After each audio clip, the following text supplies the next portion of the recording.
দর্শক, আপনারা নিশ্চয়ই জানেন জনপ্রিয় অভিনেত্রী মেহজাবিন চৌধুরীর বিরুদ্ধে মামলা নিয়ে তুমুল হইচই চলছে নেট দুনিয়ায়।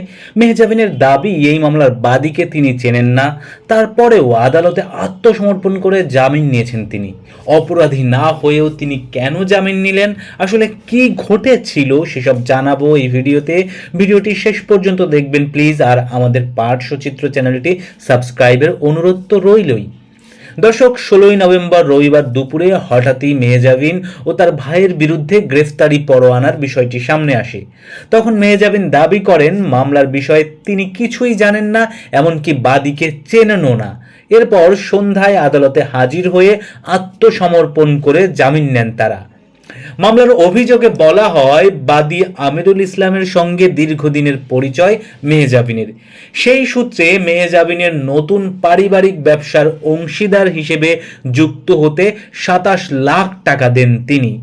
এরপর মেহজাবিন ও তার ভাই দীর্ঘদিন ধরে ব্যবসায়িক কার্যক্রম শুরুর উদ্যোগ নেননি। ব্যবসায়িক কার্যক্রম শুরু না করায় বাদী বিভিন্ন সময় টাকা চাইতে গেলে আজ দেব কাল দেব বলে সময় পার করছিলেন তারা।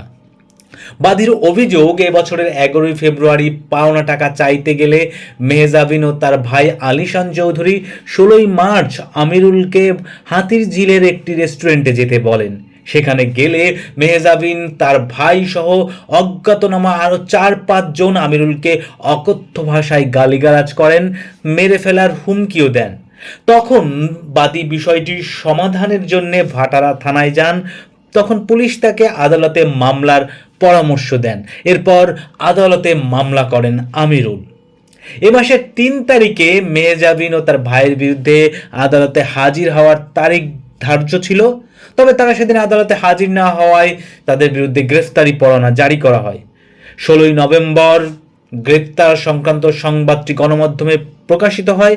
এরপর তারা সন্ধ্যায় আত্মসমর্পণ করে জামিন নেন।